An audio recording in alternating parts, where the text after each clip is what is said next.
มาพี่น้องเอ้ยเพียงต่อมม่อมอยู่บ้านนี่เนาะอ๋อคนหน่วยยังสิเอาอยู่บนหันนี้หน่อยหนึงพี่น้องเนาะสิปรับใหม่หน่อยหนึงและคักแล้วบ้านนี้พี่น้องเนาะประเทศได้ค่ากะลีนี่ฮะสุดยอดเนาะสายดุดเรียบร้อยพี่น้องเลยภารกิจในมื้อนี้ก็คือปรับหน้าดินให้ทางบ้านพอตู้อาเลียดหรือว่าพอตู้7 ปีพี่น้องเนาะแล้วก็ยังเรือเสาเนาะทางบุญสารวัตรเพิ่นก็ได้มอบหมายเป็นสะพานบุญทางเสาแน่แล้วก็ปรับหน้าดินน้ำเนาะ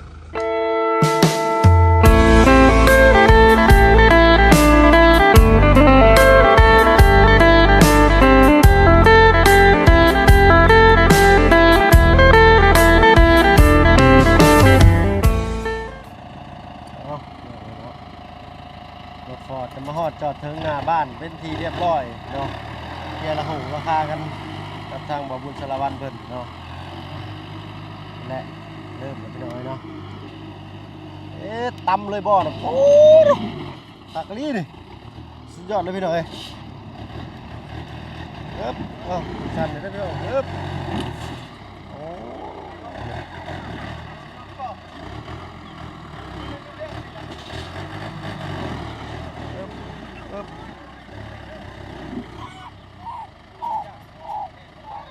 ้จะล่อลอยเลยล่อหนาเนาะเรียบร้อยต้นมาพุทราเรา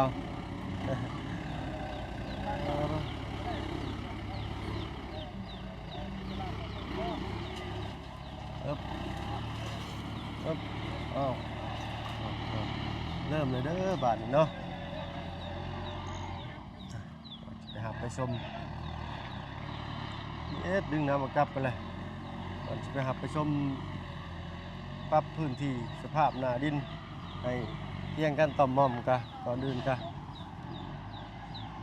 กับทักทายสบายดีพ่อแม่พี่น้องกันสุขุสุคนอีกเทื่อหนึ่งเนาะมื้อนี้ก็มาพบพ่อกับช่องบ่าวเพิ่งเคยหลายคือเก่าพี่น้องเนาะอยู่ทางบ้านสกีพินคือเก่าพี่น้องเนาะได้แล้วเด้อพี่น้องทางรถฟอร์ดเพิ่นมาปรับหน้าดินให้พอตู้7 ปีเพิ่นหรือว่าพอตู้อาเลียเนาะเบิ่งกันพี่น้องเนาะว่าสิเป็นจังไดครับ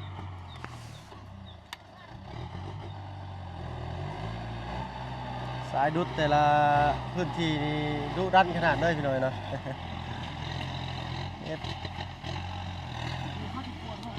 จากกันตกลงคงใจราคากันเท่าไรเนาะทางมาเพิ่งก็ยังบ่ได้สอบถามทางกันบุญสารวัตรเพิ่นเนาะ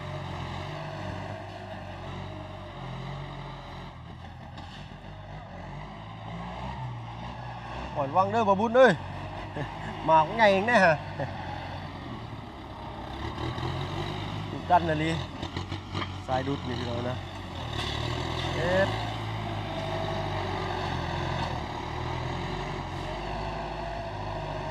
คือสิบุมียังตีเนาะในใต้ดินนี่ก็ได้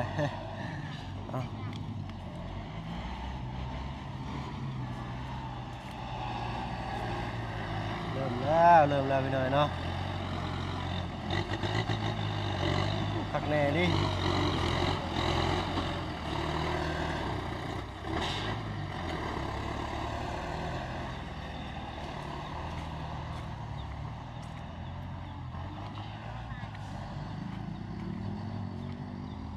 นี่แหละพี่น้อยเนาะสายงานสายจวดทีมงานสายจวดพี่น้องเลยโทรมา2 คัน 3 คันบ่ได้พี่น้อยเนาะเพิ่นว่าเพิ่นยังติดงานอยู่รอคอยไปว่าเพิ่นว่าบ่ได้สิเข้ามาเพิ่นว่าเนาะก็เลยเห็นรถเพิ่นแล่นมากลายถนนมาเลยก็เลยต้องถามเพิ่นว่าเพิ่นสิว่างเฮ็ดบ่เนาะเพราะว่าทางเฮาก็มีภารกิจไปทางหน้าอีกพี่น้อยเนาะเฮ็ดจุดนี้แล้วปุ๊บแล้วก็ไปก่อนหน้าอีกบัดเนาะอันนี้คือลัดเอาตามถนนพี่น้อยเนาะทางที่ว่าโทรล้มเพิ่นไว้ก็ขอโทษขออภัยเพิ่นนำหลายๆพี่น้อยเนาะเพราะว่าทางเฮาก็มีเหตุจำเป็นต้องเร่งด่วนพี่น้อยเนาะเพราะว่าให้เพิ่นมากับมาซ้ายเพิ่นติดงานนะพี่น้อยเนาะกับบ่ติเพิ่นเนาะเวียกไผเวียกเพิ่นก็เวียกหลายเฮาก็ มีเวียกอยู่เนาะข้างหน้าเอาต้นนี้แล้วเดี๋ยวจะไปทางอื่นต่อพี่น้องนะเอ็ด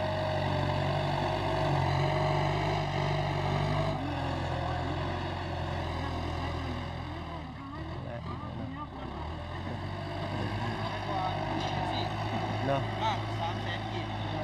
เงินบาทประมาณ1,000 2,000เนาะประมาณนั้น 1,300,000บ่เนาะ 2,000น้อยๆเป็น2,000 บาท อ่ะทางประตูเนี่ยสบายดีแล้วทางประตูเนาะ ดีเด้อทาง โดยเจ้าสบายดีทางลุงจันทร์นำเนาะราคาเท่าไรก็ลุง1,300,000 แม่น พันกว่าบาทเนาะ ตัดควักกับน้ำทางเลย 2,000บ่ฮอดบ่ฮอด น้อยๆนี่ละ โดย หัว1,0006เซน3 630,000กีบเนาะเมื่อกี้นี่ก็ทางบ่บุญให้ทางเคยลาเอาไปนั่งเฝ้าว่าเบิ่งเด้อรถเพิ่นว่า รถใกล้มาเลยบอกแน่ยันเพิ่นเลยคันหนึ่งที่โทรไว้นั่นจักเพิ่นเลยไปใช้ผู้ที่เห็นคันนี้มากอะโบกมือแบบแล้วก็เบรกหัวทิ่มไปแล้วก็ได้ คักอันนี้นี่สายดุดนี่ดุดันผู้เจ้าพี่หน่อยเนาะอึ๊บหัวซักไปแล้วก็ได้ ระเบิดได้เผยพี่น้องไงเรื่องตึ้มตั้มมานี่วะเนาะ เอ็ด อะไร เอ้าปึงปังอันนี้เนาะสายดุดแต่ละคันนี่ เป็นได้ประตู เรามาเพิ่นตำ ดีอกดีใจอยู่บ่ดีสนุกแต่ว่าไอ้น้อยแล้วก็เจ้ามักก็ได้บอกเอาเลยเด้อประตูเด้อได้บอกคักได้ต้าอะไรกันปั๊บบอลนี้ให้พ่อแน่สิเนาะ และมันให้มันเพียงกับพ่อเลยเนาะเรียกเนาะวิธีใดก็ได้ให้มันเพียงกับพ่อ ตักทั้งนั้นลงมาเนาะ ยามผ้ายามฝนก็แปลงอนแล้วเวลาน้ำไหลลงมาเขาก็ขุดคลองให้มันไปทางอื่นไปข้างเอา เพิ่นยังว่าเพิ่นสิไปแบกลักหัวมาอยู่ได้นี่หมู่บ้านนี่ได้ลุงเอ้ยเพิ่นว่าเพิ่นสิอันไปแบกลักหัวอยู่ภูเพิ่นเพิ่นว่ามาปักเอาเนาะ แล้วให้มันเป็นรักใหญ่ๆเอาจังแต่ที่ได้มันน้อยเนี่ยมันต่ำคนต่ำแล้วก็ล่มไปแล้วก็บ่เห็นเนาะเดี๋ยวมันสิพิษกันกับเจ้าของดินเพิ่น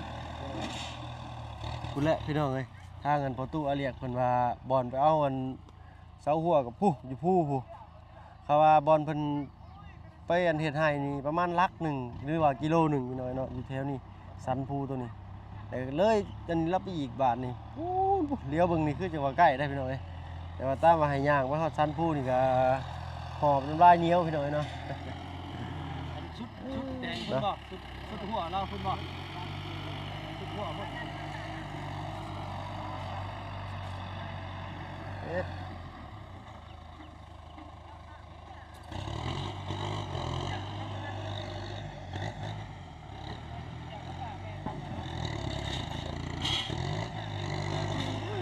เดี๋ยวอันนี้นี่เอ็ดพบก่อนข่อยพี่น้อยเนาะ ย่านนั้นมันตุ่มมันต่ำกันมาเนาะ เขตนี้อันตรายพี่น้อยเนาะถือว่าเป็นเขตอันตรายเลยก็ว่าได้ แต่ก็สิอุ่นใจอย่างหนึ่งก็คือเพิ่นดุดมาหลายเที่ยวแล้วเฮ็ดมาหลายเที่ยวแล้วเพราะว่าส่วนมันนี่ต้องดุดเนาะ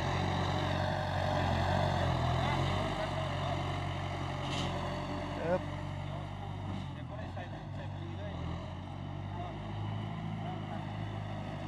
เฮ็ดระวังเด้อโอ้สายดุดนี่อึ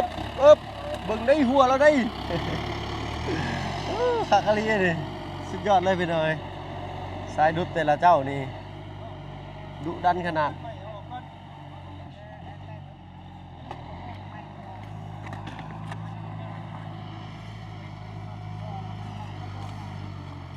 เคยล่ะ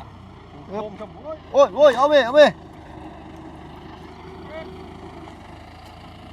เฮ็ดซ้ำสิเฮ็ดบาทนี่เดี๋ยวเอาหัวเราไปกินเลยวันนี้นะ มาเลยตอกลงกับเพิ่นใหม่เด้อประตูเด้อ เห็นอย่างเพิ่นไหมป่วยยากเนี่ยมันหอม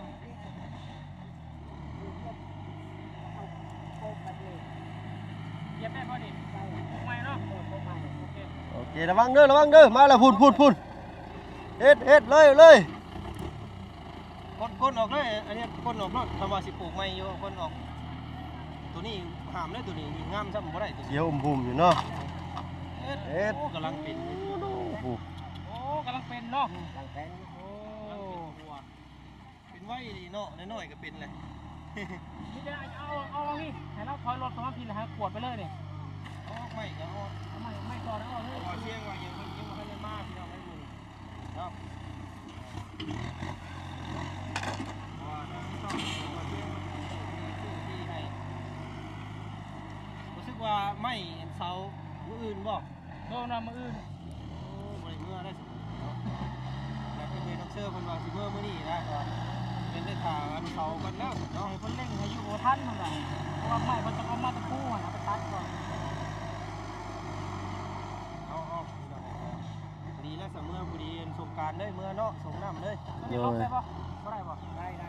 ลงเลยก็ได้ลงเลยก็ได้ได้ พอดีให้ก้นมันถอย เพ มา ราะว่ารถไฟฟ้ามันนี่มันเป็นขวดที่ลงไป กำลังน้อยๆก็เป็นเนาะเนาะ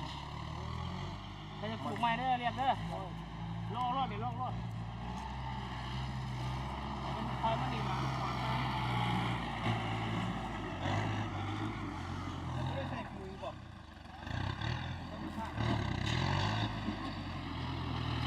เราตำเนี่ยข้าวกะลิดหน่อยเนาะเอ็ดโอ้ยเสียดายปากกล้วยเลยเด้เนาะถ้าคือสิขึ้นมาอีดอกต้นกล้วยนี่เนาะเพราะว่าเป็นชุ่มน้ำตลอดได้ต้นกล้วยนี่เนาะถึกทนขนาดต้นกล้วยเอ็ดเพียงกันต่อมหม่อมเนี่ยจะหน่อยกับพี่น้อยเนาะ ว่าแบ่งแล้วมันปวดน้ำเป็นเราเนาะมันจะสิกินน้อยๆก้อยเนี่ยนะมันสิเป็นพักแล้วพักกับว่าเป็นยังเนาะ เด้อทั้งนั้นเด้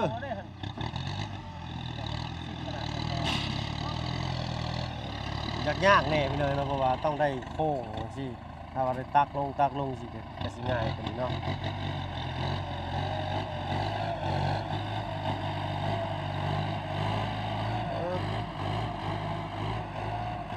กล้วยแล้วมันแล้วมันขึ้นมาอีกหรอกเลยพอมันปวดออกเลยยูฮอดเนาะที่ซาข่อยคิดว่าส่งสิบฮอดลาดคนเลยเดี๋ยวเราจู่โจมเนาะ เพิ่นว่า ขอล้านหนึ่งเราเพราะว่าล้านหาก็ได้ขอมาล้านสาม ระยะเขาคนนะ บ่แม่นคันนี้แต่ว่าเนาะที่โทรน่ะเนาะบ่แม่นเนาะอันนี้ลัดเอากลางทางเลย มันยกเลิกแล้วแต่ว่า บ้าน ตอนแรกค่อย แต่ว่าเนี่ยเลยนี่ รถคิดว่ารถคันนี้บ่เพิ่นโทรเรียกมาว่าไปโบกพอรถบ่แม่นเราก็งงไปหลายเติบแล้วก็เนาะพอดีอันเอาเพิ่นเลยว่าเนาะถามเพิ่นว่าทางบ่บุญไปเจรจาว่าค่าเรียกค่างานยังบ่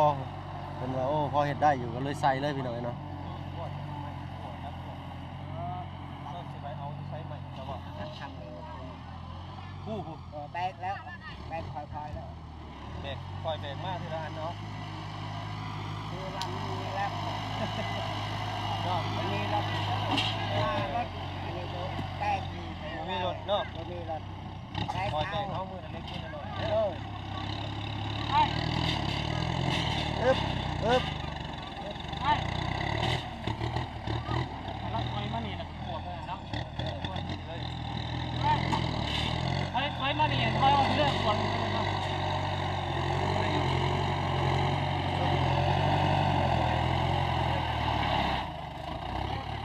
เอาปุ๊บเด้อบัดนี้เด้อปุ๊บก่อนค่อย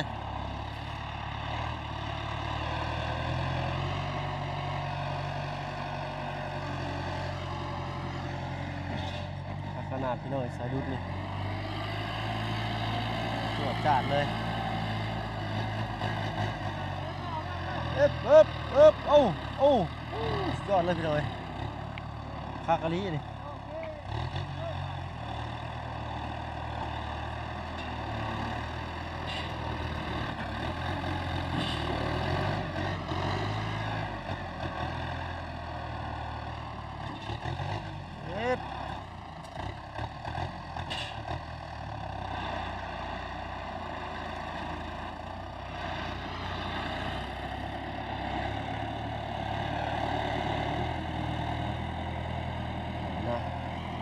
และติดตามรับชมกันอีก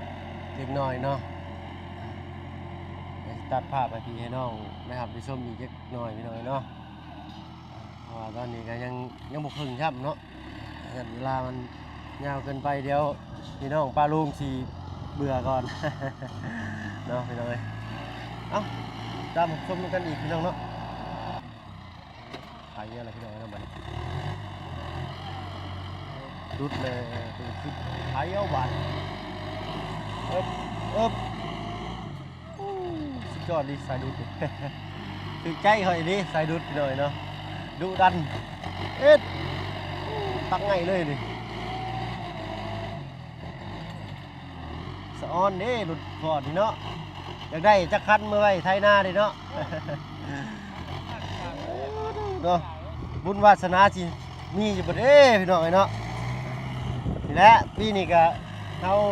ใส่ตอกๆไว้ก่อนเนาะบ่บุญ แตกก่อน ใส่แตกๆไว้ก่อนพี่น้องไอ้เนาะอึ๊บ อะไรจะเป็นตัวเอาเด้อ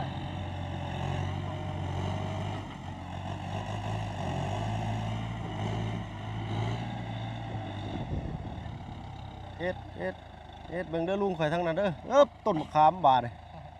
บ่เป็นหยังพี่น้องเอ้ยจุ๊บเบิ่งซื่อๆจุ๊บต้นมะขามเอ็ดจับงัด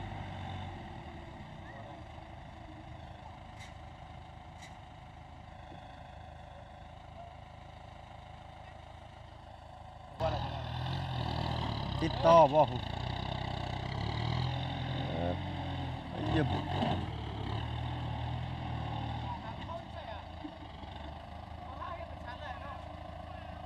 ได้ให้มันสั้นก็ได้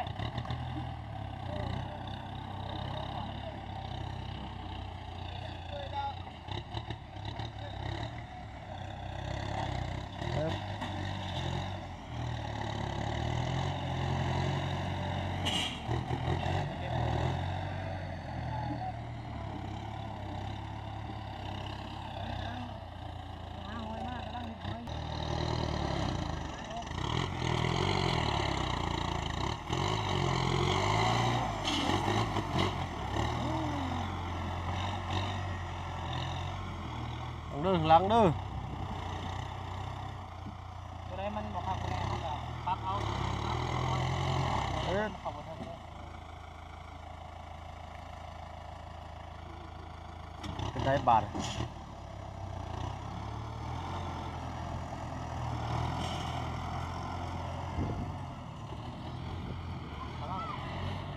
โอ้พบเด้อ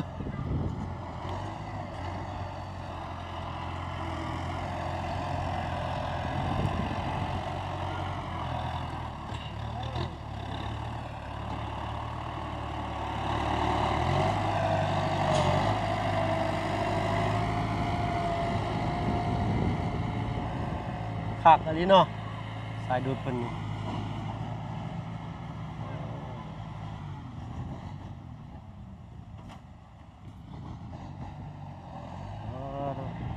แดดขนาดมันนี่กะเนาะ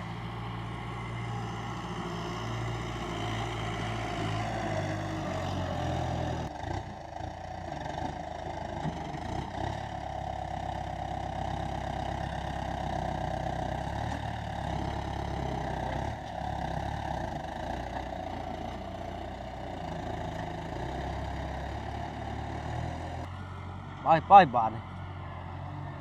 ได้ประบุญเอ้ยชนเงาได้บาทนี่ได้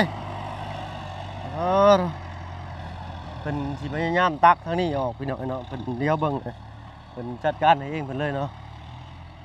ไปบุญไปชนห่มชนเงากันเด้อลมเป็นแรงได้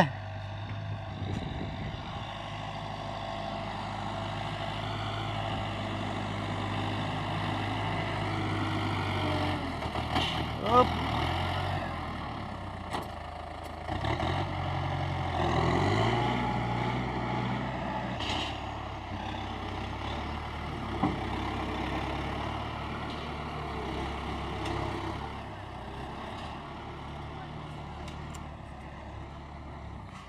ใกล้แล้วแหละพี่น้องเนาะภาพของความเป็นจริงเริ่มเป็นรูปเป็นร่างขึ้นมาแล้วเนาะ ดีอกดีใจนำพอตู้เพิ่นหลายๆพี่น้อยเนาะขอขอบคุณขอบใจทั้งผู้ใหญ่ใจดีเพิ่นที่มองเห็นเพิ่นพี่น้อยเนาะโอ้วังดื้อเฮ็ดเ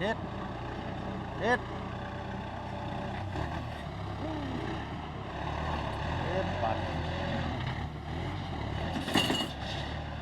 ลงเลิกๆกระดิ้นก็อยากแน่นพี่น้อยเนาะ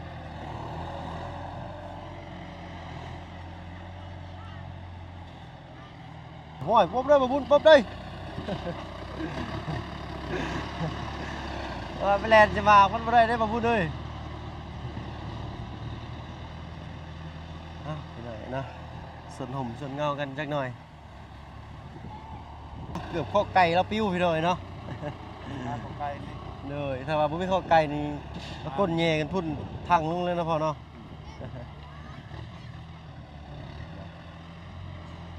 อย่าไปเด้อพวกหลานเด้อจำบอกก่อนเด้อนั่งน้อยๆตะมอมตะเมมนี่เพิ่นบ่เฮ็ดนี่ห้วยบ่ได้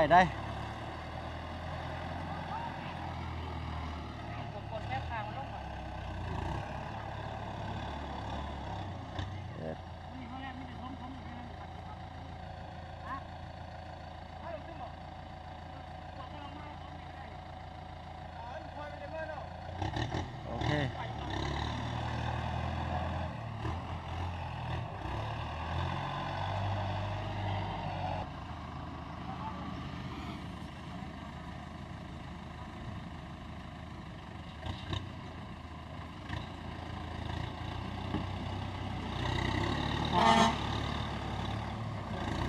ตอนแรกเพิ่นอยากได้ล้านห้าพี่น้องเนาะ